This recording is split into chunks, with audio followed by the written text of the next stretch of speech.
Kamikaze, pronounced kamikaze, were a part of the Japanese special attack units of military aviators who flew suicide attacks for the Empire of Japan against Allied naval vessels in the closing stages of the Pacific Campaign of World War II, intending to destroy warships more effectively than with conventional air attacks.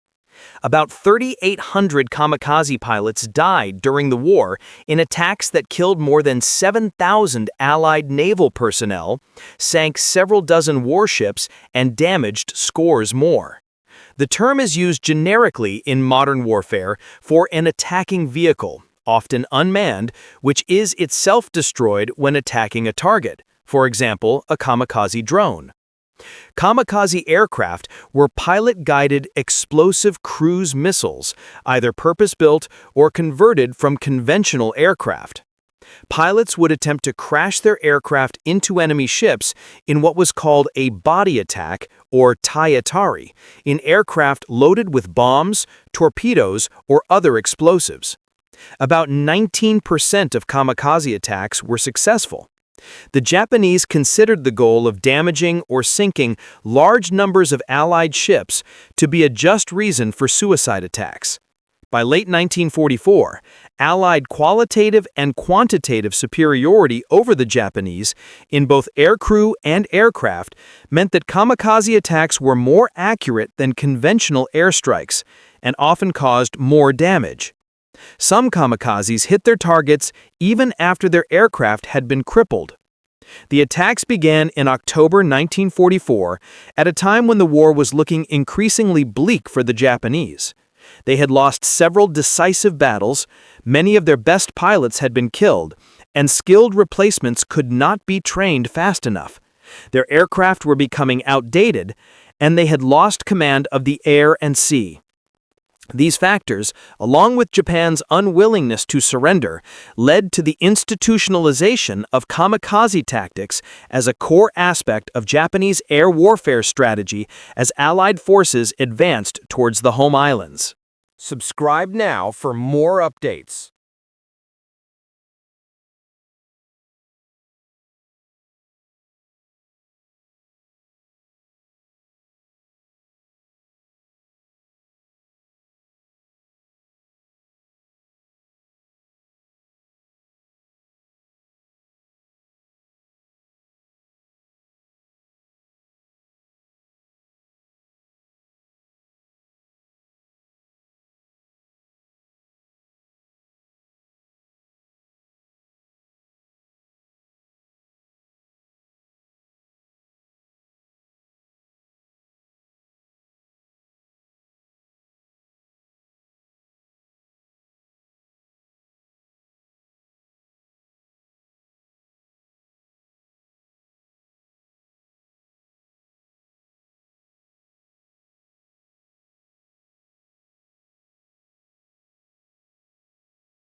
Before the official formation of kamikaze units, pilots had made deliberate crashes as a last resort when their aircraft had suffered severe damage and they did not want to risk being captured or wanted to do as much damage to the enemy as possible since they were crashing anyway.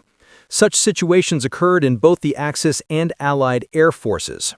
Axel and Kasei see these suicides as individual, impromptu decisions by men who are mentally prepared to die.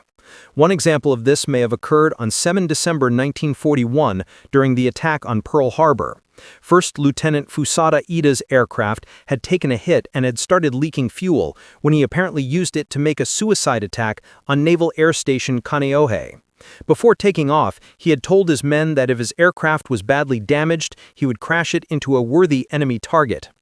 In late February 1942, Imperial Japanese headquarters mentioned for the first time that a human bomb, or taetari, had destroyed a U.S. aircraft carrier. It was explained that the term, which meant thrust of body, was the practice of Japanese airmen to dive with the full load of bombs onto their target. Another possible example occurred at the Battle of Midway, when a damaged American bomber flew at the Akagi's bridge but missed. During the naval battle of Guadalcanal, the U.S. flagship, San Francisco, was heavily damaged during a Japanese bombing raid when a large twin-engine Japanese Mitsubishi G4M Betty medium bomber, which was in flames from anti-aircraft fire, most likely intentionally crashed into a backup conning tower, destroying almost all of the backup command equipment for the flagship. Most of the officers and men stationed there, including the executive officer, were killed or wounded. This de facto kamikaze strike greatly changed the course of what was to happen during the infamous Friday the 13th battle 12 hours later. The carrier battles in 1942, particularly the Battle of Midway, inflicted irreparable damage on the Imperial Japanese Naval Air Service, IJNAS, such that it could no longer field a large number of fleet carriers with well-trained aircrews. Japanese planners had based their assumptions on a quick war and lacked comprehensive programs to replace mounting losses to ships, pilots, and sailors. Prior to the war, Japanese carrier pilots were carefully selected after undergoing years of training in specialized schools, which produced high-quality aircrew but at low volume. The Japanese military never meaningfully expanded or restructured this training pipeline. The Battle of Midway, the Solomon Islands Campaign, 1942 to 1945, and the New Guinea Campaign, 1942 to 1945, notably the naval battles of the Eastern Solomons, August 1942, and Santa Cruz Islands, October 1942, decimated the IJNAS veteran aircrews, and replacing their combat experience proved impossible. During 1943 to 1944, U.S. forces steadily advanced toward Japan.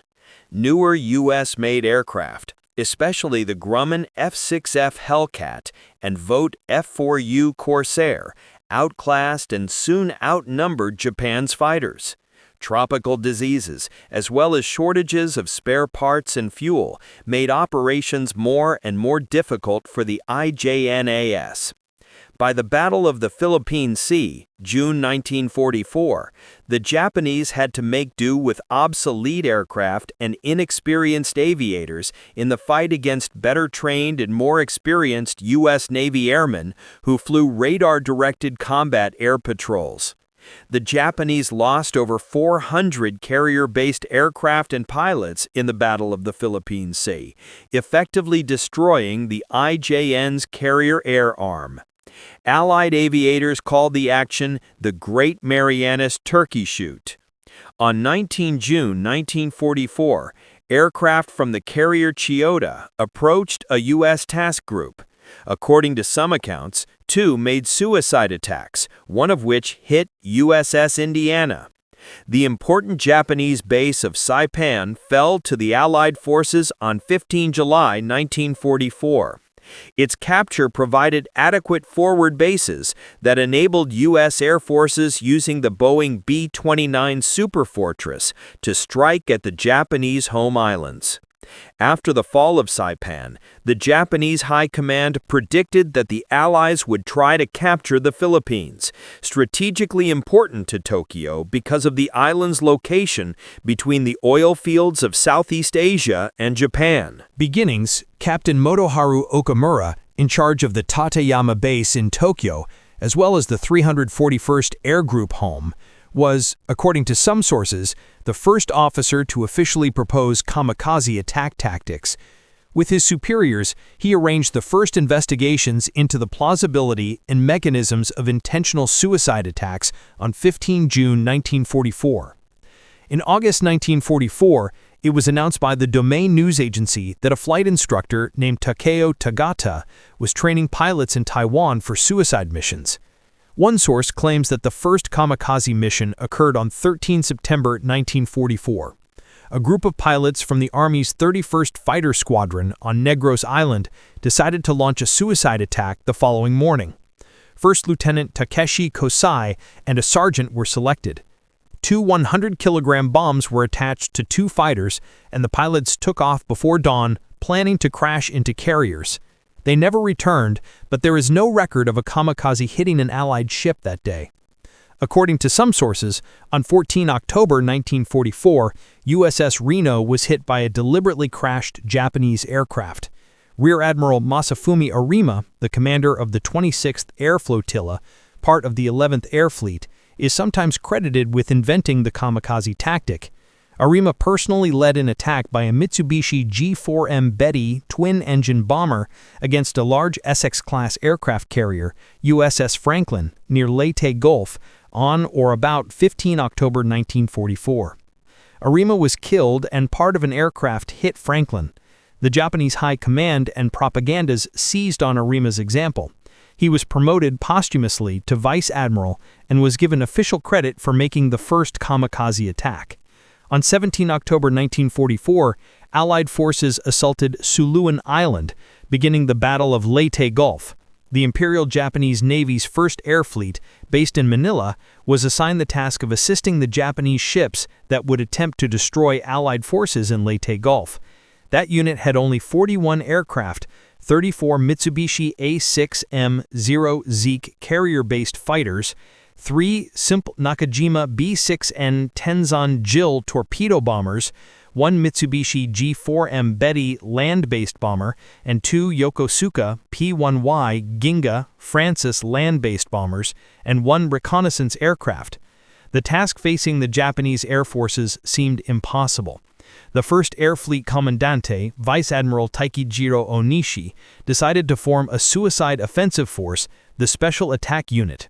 In a meeting on 19 October at Mabalacat Airfield, known to the U.S. military as Clark Air Base, near Manila, Onishi told officers of the 201st Flying Group headquarters, "I don't think there would be any other certain way to carry out the operation to hold the Philippines than to put a 250-kilogram bomb on a Zero and let it crash into a U.S. carrier in order to disable her for a week." Commander Asaichi Tamai asked a group of 23 talented student pilots, all of whom he had trained, to volunteer for the Special Attack Force. All of the pilots raised both of their hands, volunteering to join the operation. Later, Tamai asked Lieutenant Yukio Seki to command the Special Attack Force. Seki is said to have closed his eyes, lowered his head, and thought for 10 seconds before saying, "Please do appoint me to the post." Seki became the 24th kamikaze pilot to be chosen. He later said, "Japan's future is bleak if it is forced to kill one of its best pilots, and I am not going on this mission for the Emperor or for the Empire. I am going because I was ordered to." The names of the 4 subunits within the Kamikaze Special Attack Force were Unit Shikishima, Unit Yamato, Unit Asahi, and Unit Yamasakura. These names were taken from a patriotic death poem, Shikishima no Yamato Gokoro wo Hito Tawaba, Asahi ni Nio Yamazakura Bana, by the Japanese classical scholar Motoori Norinaga.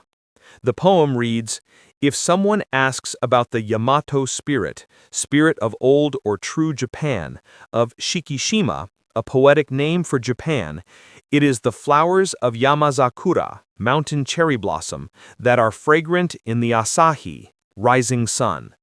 A less literal translation is, "Asked about the soul of Japan, I would say that it is like wild cherry blossoms glowing in the morning sun." Onishi, addressing this unit, told them that their nobility of spirit would keep the homeland from ruin, even in defeat. Leyte Gulf, the first attacks. Several suicide attacks, carried out during the invasion of Leyte by Japanese pilots from units other than the Special Attack Force, have been described as the first kamikaze attacks. Early on 21st October 1944, a Japanese aircraft deliberately crashed into the foremast of the heavy cruiser HMAS Australia. This aircraft was possibly either an Aichi D-3A dive bomber from an unidentified unit of the Imperial Japanese Navy Air Service, or a Mitsubishi K-51 of the 6th Flying Brigade, Imperial Japanese Air Force. The attack killed 30 personnel, including the cruiser's captain, Emile Deschenais, and wounded 64, including the Australian Force commander, Commodore John Collins. The Australian official history of the war claimed that this was the first kamikaze attack on an Allied ship. Other sources disagree, because it was not a planned attack by a member of the Special Attack Force and was most likely undertaken on the pilot's own initiative. The sinking of the ocean tug USS Sonoma on 24 October is listed in some sources as the first ship lost to a kamikaze strike, but the attack occurred before the first mission of the Special Attack Force on 25 October, and the aircraft used, a Mitsubishi G4M, was not flown by the original 4 Special Attack Squadrons. On 25 October 1944, during the Battle of Leyte Gulf, the Kamikaze Special Attack Force carried out its first mission. 5 A6M-0s, led by Lieutenant Seki, were escorted to the target by leading Japanese ace Hiroyoshi Nishizawa, where they attacked several escort carriers. 1-0 attempted to hit the bridge of USS Kitkan Bay, but instead exploded on the port catwalk and cartwheeled into the sea. 2 others dived at USS Fanshawe Bay, but were destroyed by anti-aircraft fire.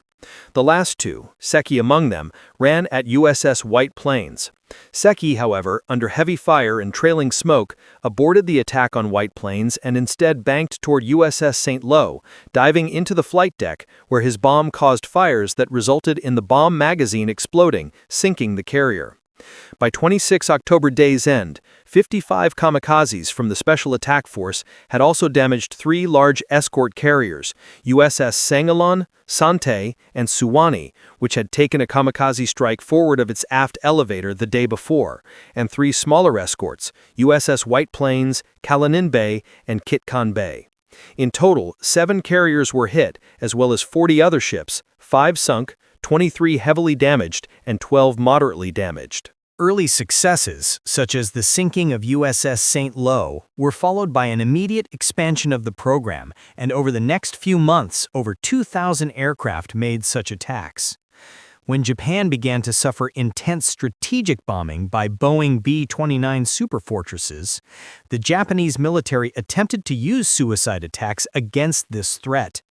During the Northern Hemisphere winter of 1944-45, the IJAAF formed the 47th Air Regiment, also known as the Shinten Special Unit or Shinten Seikutai, at Naramasu Airfield, Narima, Tokyo, to defend the Tokyo metropolitan area. The unit was equipped with Nakajima K-44 Shoki fighters, whose pilots were instructed to collide with United States Army Air Forces, USAAF, B-29s approaching Japan. Targeting the aircraft proved to be much less successful and practical than attacks against warships, as the bombers made for much faster, more maneuverable, and smaller targets.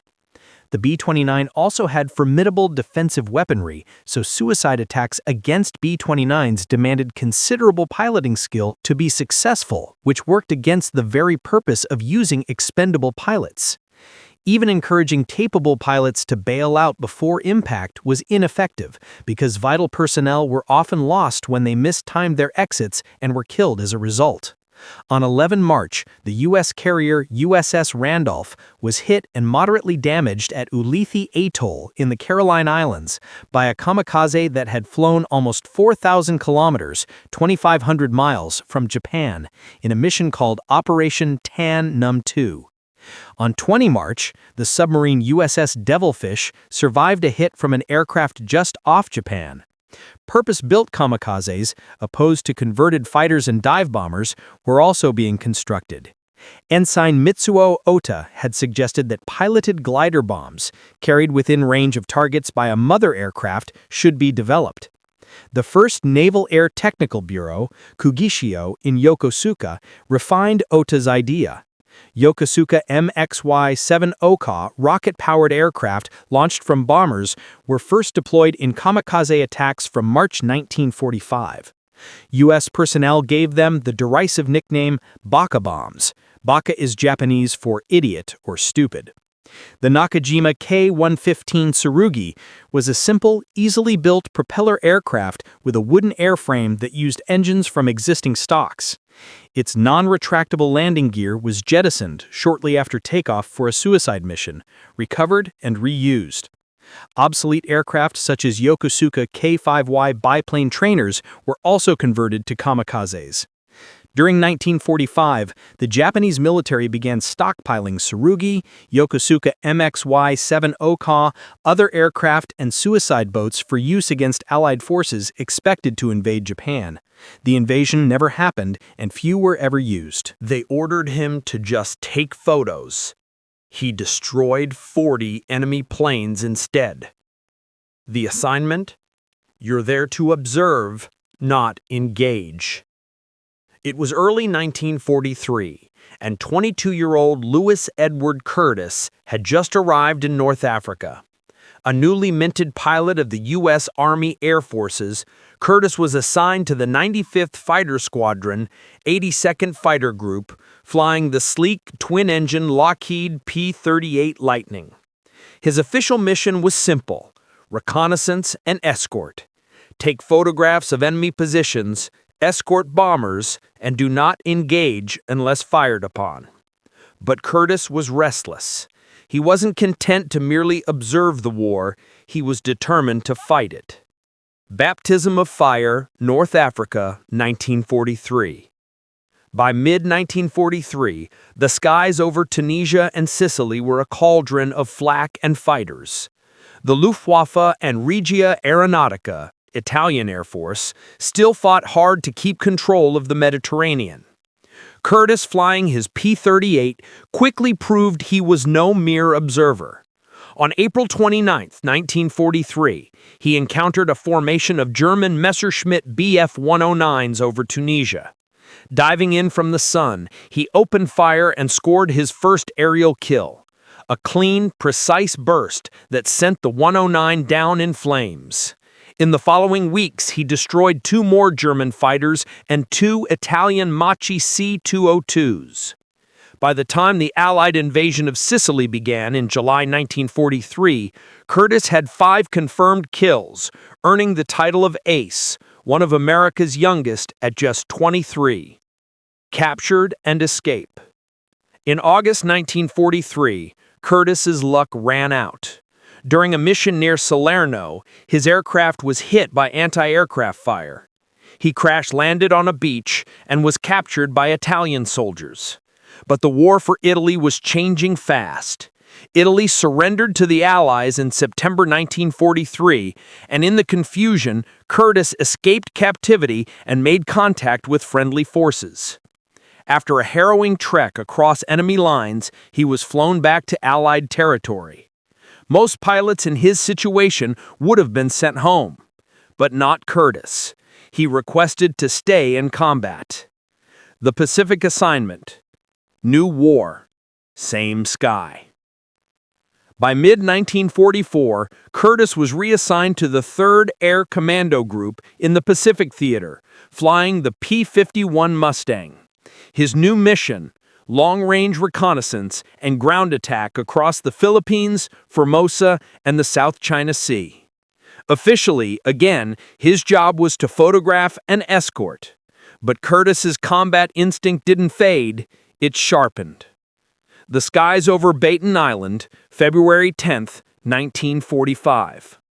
On February 10, 1945, Lieutenant Curdes was patrolling near Batan Island, north of Luzon, when he spotted a strange aircraft approaching Basco Airfield, a Japanese-held base.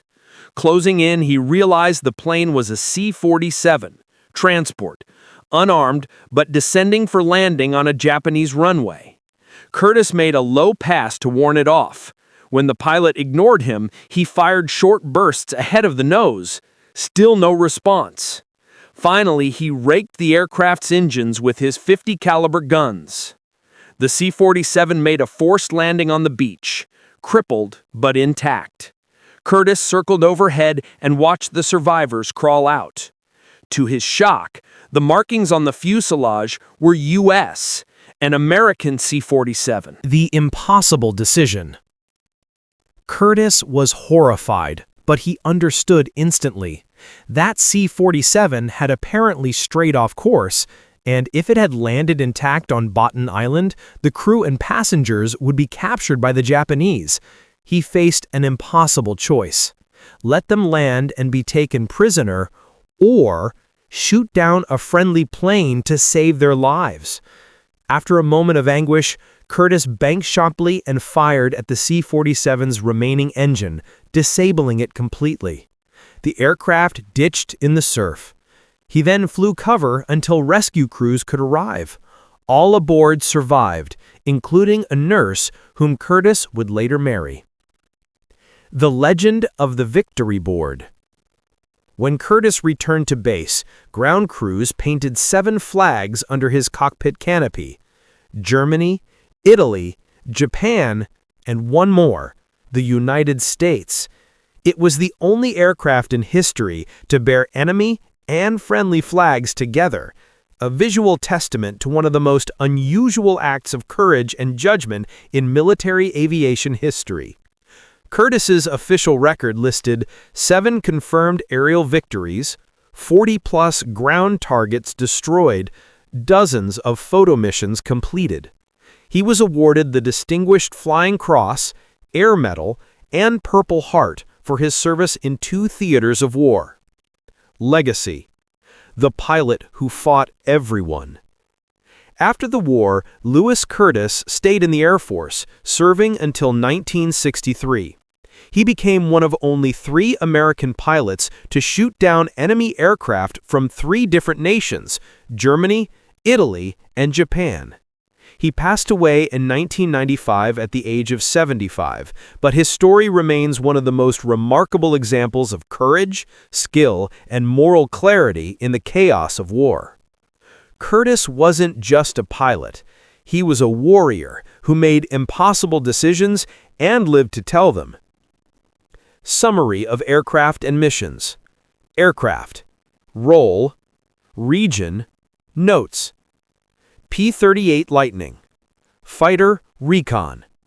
North Africa, Sicily, 5-axis kills. P-51 Mustang. Fighter, Recon. Pacific Theater, 1 Japanese 1 U.S. C-47 kill. C-47 Skytrain, Transport, Batan Island, disabled to prevent capture. Louis Edward Curdes was ordered to take photographs, but he did far more. He fought, survived capture, escaped, returned to combat, and saved lives by making one of the toughest calls in military history. In an era of heroes, he stood apart, not just for his skill, but for his conscience. Come to the point. Allied defensive tactics. In early 1945, U.S. Navy aviator Commander John Thatch, already famous for developing effective aerial tactics against the Japanese, such as the Thatch Weave, developed a defensive strategy against kamikazes called the Big Blue Blanket to establish Allied air supremacy well away from the carrier force. This recommended combat air patrols, or CAP, that were larger and operated farther from the carriers than before. A line of picket destroyers and destroyer escorts at least 80 kilometers, 50 miles from the main body of the fleet to provide earlier radar interception and improved coordination between fighter direction officers on carriers. This plan also called for around-the-clock fighter patrols over Allied fleets. A final element included intensive fighter sweeps over Japanese airfields and bombing Japanese runways using delayed action bombs, making repairs more difficult. Late in 1944, the British Pacific Fleet, or BPF, used the high-altitude performance of its Supermarine Seafires, the naval version of the Spitfire, on combat air patrol duties. Seafires were involved in countering the kamikaze attacks during the Iwo Jima landings and beyond. The Seafire's best day was 15 August 1945, shooting down 8 attacking aircraft with a single loss. Allied pilots were more experienced, better trained, and flying superior aircraft, making the poorly trained kamikaze pilots easy targets. The U.S. Fast Carrier Task Force alone could bring over 1,000 fighter aircraft into play. Allied pilots became adept at destroying enemy aircraft before they struck ships. Allied gunners had begun to develop techniques to negate kamikaze attacks. Light rapid-fire anti-aircraft weapons, such as the 20mm Oerlikon autocannons, were still useful, though the 40mm Bofors was preferred. Their high rate of fire and quick training remained advantageous, but they lacked the punch to take down a kamikaze bearing down on the ship they defended. It was found that heavy anti-aircraft guns, such as the 5-inch 138th caliber gun, 127mm, were the most effective as they had sufficient firepower to destroy aircraft at a safe range from the ship, which was preferable since even a heavily damaged kamikaze could reach its target. The speedy OHAS presented a very difficult problem for anti-aircraft fire, since their velocity made fire control extremely difficult. By 1945, large numbers of anti-aircraft shells with radio frequency proximity fuses, on average 7 times more effective than regular shells, became available, and the U.S. Navy recommended their use against kamikaze attacks. Final phase. The peak period of kamikaze attack frequency came during April-June 1945 at the Battle of Okinawa. On 6 April 1945, waves of aircraft made hundreds of attacks in Operation Kikusui, floating chrysanthemums. At Okinawa, kamikaze attacks focused at first on Allied destroyers on picket duty, and then on the carriers in the middle of the fleet. Suicide attacks by aircraft or boats at Okinawa sank or put out of action at least 30 U.S. warships and at least 3 U.S. merchant ships, along with some from other Allied forces. The attacks expended 1,465 aircraft. Many warships of all classes were damaged, some severely, but no aircraft carriers, battleships, or cruisers were sunk by kamikaze at Okinawa. Most of the ships lost were destroyers or smaller vessels, especially those on picket duty. The destroyer USS Laffey earned the nickname the ship that would not die after surviving 6 kamikaze attacks and 4 bomb hits during this battle. American carriers with their wooden flight decks appeared to suffer more damage from kamikaze hits than the armored-decked carriers of the British Pacific Fleet. American carriers also suffered considerably heavier casualties from kamikaze strikes. For instance, 389 men were killed in one attack on USS Bunker Hill, greater than the combined number of fatalities suffered on all 6 Royal Navy armored carriers from all forms of attack during the entire war. Bunker Hill and Franklin were both hit, in Franklin's case by a dive bomber, not a kamikaze, while conducting operations with fully fueled and armed aircraft spotted on deck for takeoff, an extremely vulnerable state for any carrier. 8 kamikaze hits on 5 British carriers resulted in only 20 deaths, while a combined total of 15 bomb hits, most of 500 kilograms or 1,100-pound weight or greater, and 1 torpedo hit on 4 carriers caused 193 fatal casualties earlier in the war, striking proof of the protective value of the armored flight deck. The resilience of well-armored vessels was shown on 4 May, just after 11:30, when there was a wave of suicide attacks against the British Pacific Fleet. One Japanese aircraft made a steep dive from a great height at the carrier HMS Formidable and was engaged by anti-aircraft guns. Although the kamikaze was hit by gunfire, it managed to drop a bomb that detonated on the flight deck, making a crater 3 meters long, 0.6 meters wide, and 0.6 meters deep. A long steel splinter speared down through the hangar deck and the main boiler room, where it ruptured a steam line before coming to rest in a fuel tank near the aircraft park, where it started a major fire. 8 personnel were killed and 47 were wounded. 1 Corsair and 10 Grumman Avengers were destroyed.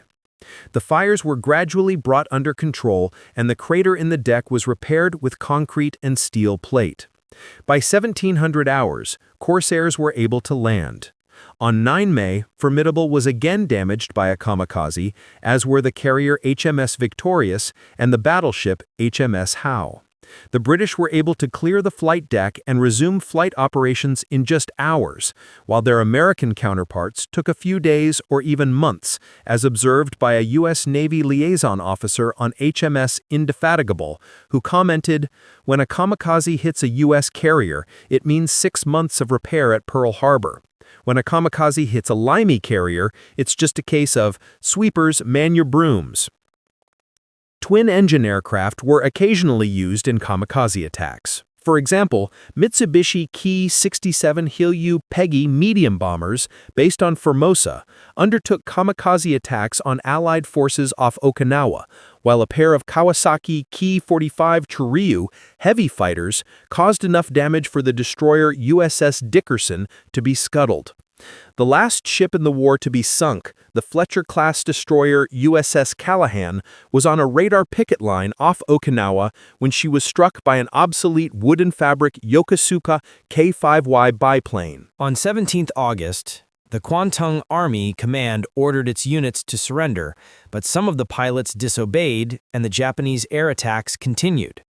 On 18 August, convoys of the 20th and 21st Armored Brigade were attacked. The kamikazes traded 6 of their aircraft for a tank and a couple of cars. The kamikazes also flew solo. On 18 August, several ammunition resupply vehicles carrying ammunition for BM-13 were destroyed by a kamikaze in the Talan area. The personnel were unharmed, as they managed to evade the raid. On 19 August, 9 aircraft raided the tanks of the 21st Guards Tank Brigade. 7 were shot down, but 2 planes broke through. 1 tank was destroyed and the other damaged. About the raid, the author of the book Tanker on a Foreign Vehicle, D. Loza, recalls 6 Japanese aircraft attacked the convoy, which damaged 1 Sherman tank and destroyed a medical vehicle. Japanese commanders ordered weapons deposits to be secured and the propellers of aircraft on airfields to be removed to stop these sorties. Supposedly, the kamikazes carried out more than 50 suicide attacks against the Soviet Red Army in August 1945. That is the number of aircraft the Japanese attributed to other losses. Overall, the kamikaze airstrikes proved ineffective and had little or no effect on the Red Army during the Soviet-Japanese War. Vice Admiral Matami Ugaki, the commander of the IJN 5th Air Fleet based in Kyushu, participated in one of the final kamikaze attacks on American ships on 15 August 1945, hours after Japan's announced surrender. On 19 August 1945, 11 young officers under 2nd Lieutenant Hitoshi Imada, attached to the 675th Manchuria Detachment, accompanied by 2 women of their engagement, left the Daikosan airfield and made a final aerial suicide attack against one of the Soviet armored units that had invaded Manchuria, known as the Shinshu Fumetsu Special Attack Corps, or the Japanese force, known as Shinshu Fumetsu Special Attack Corps. The last kamikaze attacks were recorded on 20th August 1945. Shortly afterward, the main strength of the Japanese army began to lay down its arms in surrender per the Emperor's broadcast. The Soviet-Japanese War and World War II had come to an end. At the time of the surrender, the Japanese had more than 9,000 aircraft in the home islands available for kamikaze attacks, and more than 5,000 had already been specially fitted for suicide attack to resist the planned either American or Soviet invasion. As the end of the war approached, the Allies did not suffer more serious, significant losses, despite having far more ships and facing a greater intensity of kamikaze attacks. Although causing some of the heaviest casualties on U.S. carriers in 1945, particularly as Bunker Hill was unlucky to be hit with fueled and armed aircraft on deck.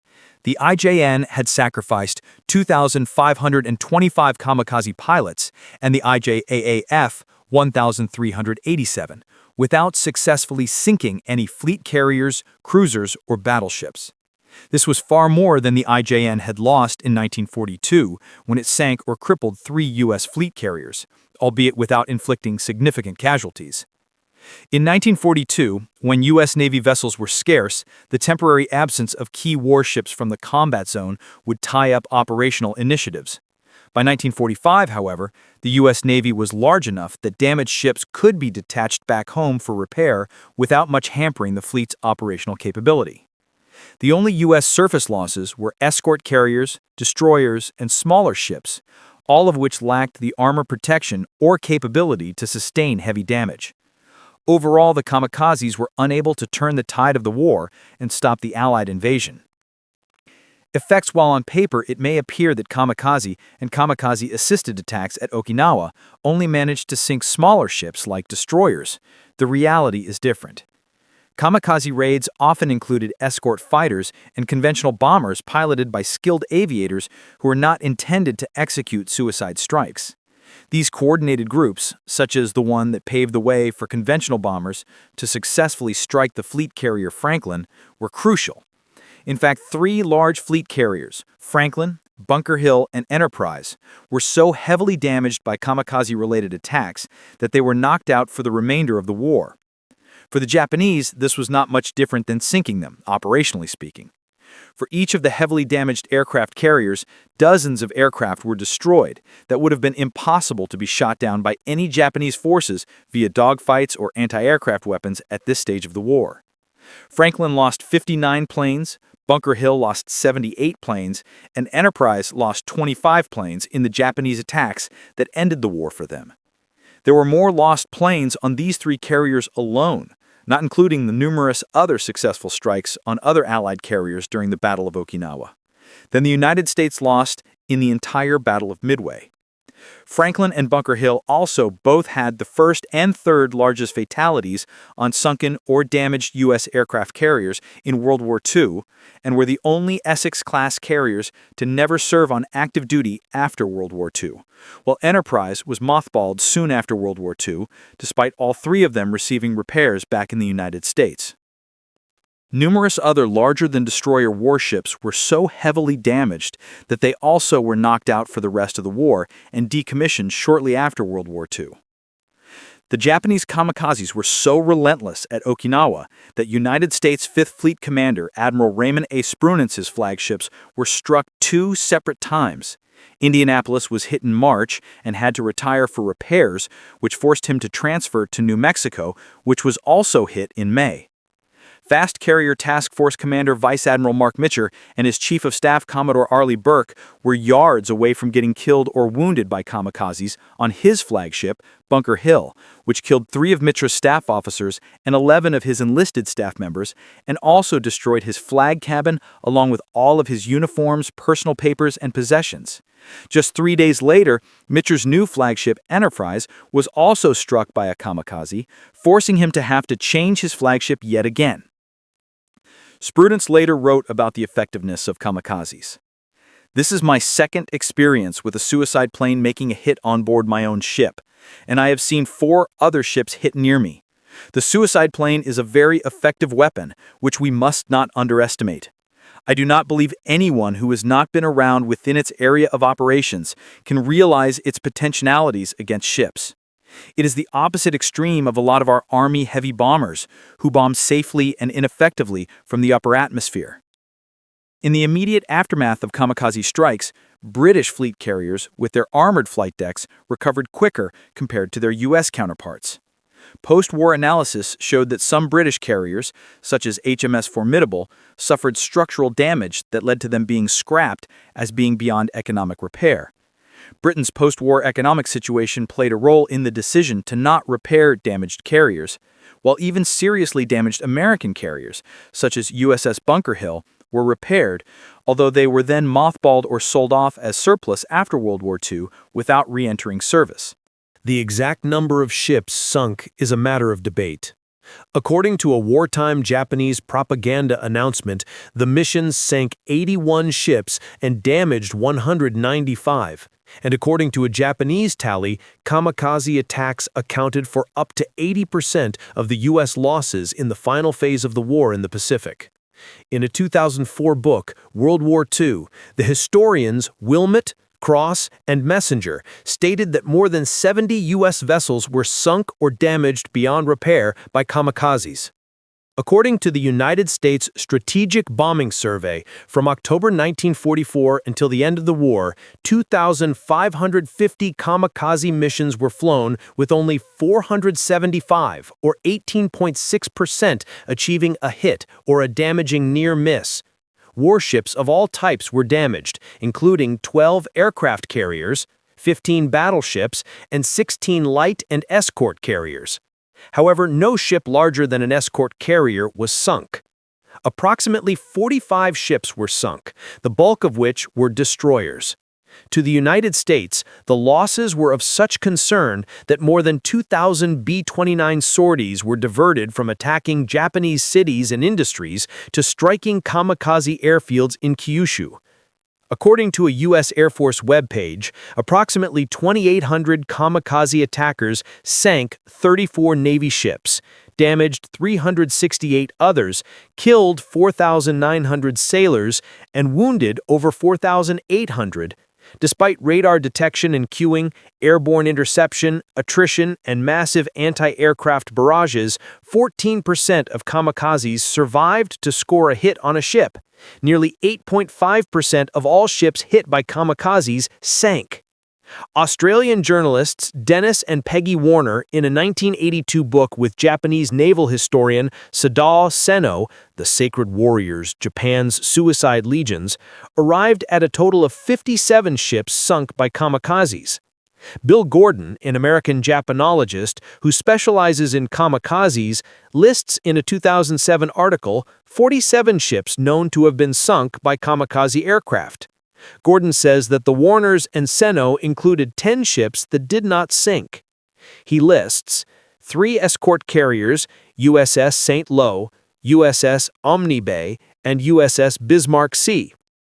14 destroyers, including the last ship to be sunk, USS Callahan, on 19 July 1945 off Okinawa, 3 high-speed transport ships, 5 landing ship tank, 4 landing ship medium, 3 landing ship medium rocket, 1 auxiliary tanker, 3 Victory ships, 3 Liberty ships, 2 high-speed minesweepers, 1 Auk-class minesweeper, 1 submarine chaser, 2 PT boats, and 2 landing craft support. Subscribe now for more updates.